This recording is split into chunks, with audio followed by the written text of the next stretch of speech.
Hi guys, আজকে আমি রান্না করার জন্য চলে আসলাম নতুন সেটআপে। এই সেটআপে একদিনও আমি রান্না করিনি, আজকে প্রথমবার রান্না করব। প্রথমবারেই আমি লাউয়ের চুকলার ভাজি করব।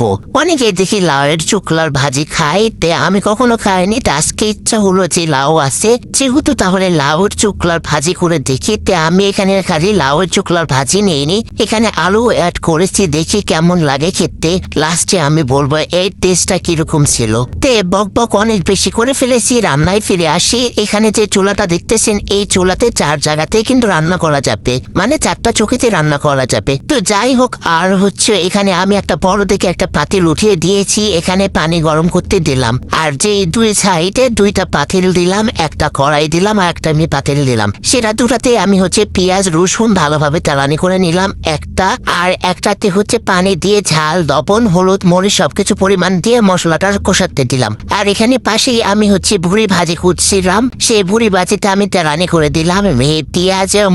পেঁয়াজ রসুন যে তেলানি করে নিয়েছি সেটা আমি ভালোভাবে দিয়ে দিলাম। ভালোভাবে নেড়ে চেড়ে দিচ্ছি, নাড়তে নাড়তে ভালোভাবে মানে তেলানিটা মিশাতে হবে, নাড়তেই থাকতে হবে। তারপরে ঢাকনা দিয়ে ঢেকে দিলাম। এরপরে যে মশলাটা আমি কষাতে দিয়েছি সেটা ভালোভাবে দেখার জন্য আমি ঢাকনা খুলে ভালোভাবে নেড়ে চেড়ে দিলাম। তারপর এই লাউয়ের চোখলাগুলো আমি এখন ধুয়ে নেব। আমি আগে ধুয়েছিলাম, 1-2 বার ধুয়েছিলাম, আমি আবার ধুয়ে নিচ্ছি। গাইস দেখেন, এখানে যে আমি সমুদ্র বানিয়েছি, এই সমুদ্রেতে আমি এই ধুয়ে পানিগুলো ফেলতেছি। এই সমুদ্র বানানোর এটাই আসল কারণ। যাই হোক, আমি এখন এই লাউয়ের চোখলাগুলো একে একে কড়াইতে দিয়ে দিচ্ছি। তারপরে ভালোভাবে এটা পাতিলটা আমি ধুয়ে নিচ্ছি। এই সমুদ্রেতে যত হাঁড়ি পাতিল আছে সবকিছু ধোয়া যাবে। আমি এখানে ছুন্নিটাও ধুয়ে নিলাম। তারপরে এই কড়াইতে আমি ভালোভাবে এই লাউর চোখলাটা নেড়ে চেড়ে তারপর ঢাকনা দিয়ে ঢেকে দিলাম। নাড়া যাচ্ছে না অনেক বেশি, তাই আমি ঢাকনা দিয়ে ঢেকে রেখে দিলাম। তারপরে কয়েক মিনিট পরে ঢাকনা খুলে দেখতেছি একদম একদম অল্প হয়ে গেছে লাউয়ের চোখলাগুলো।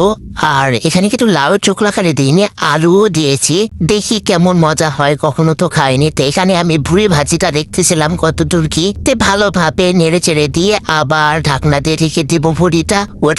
ওটা রান্না হয়ে গেছে, ওটাতে আর কিছু করবো না। আলু দিতে চেয়েছিলাম সিদ্ধ করে, সেটাও দিব না। এখানে আমি আবার এই ভুড়িটা দিয়েছি, তরকারিতে দিয়ে দিতেছি, আবার জাল দিয়ে নিলাম ভালোভাবে। তারপর আবার অল্টার করে নিলাম এই ভুড়ি ভাজাটা, মানে 14 বার এপার করে 14 বার ওপার করে। যাই হোক, এখানে কথা বলতে বলতে আমার লাউয়ের চোখলাটা ভাজি হয়ে গিয়েছে। এখন আমি চটপটে এইটা বাটিতে উঠিয়ে নেব। যে বাটিটা আমি সমুদ্রতে ধুয়ে নিলাম, সেই বাটিতেই আমি এটা ভালোভাবে উঠিয়ে নেব। দেখে লাউয়ের চোখলাটা মনে হচ্ছে কাঁচাই ছিল নাকি কে জানে, পাড়াপাড়ির জন্য আমি মনে হয় ভালোভাবে সিদ্ধ করতে পারেন। গাইস, এটা আমি কিন্তু খাইনি, আমি খেতে পারিনি। আমি রান্নাটা ভালোভাবে করা হয়নি, মনে হচ্ছিল কেমন কাঁচা কাঁচা হয়ে এসে, তাই আর খাইনি। গাইস, আপনারা ট্রাই করে দেখতে পারেন, দেখেই তো মনে হচ্ছে ভালোই খেতে হবে, খুব একটা খারাপ হবে না।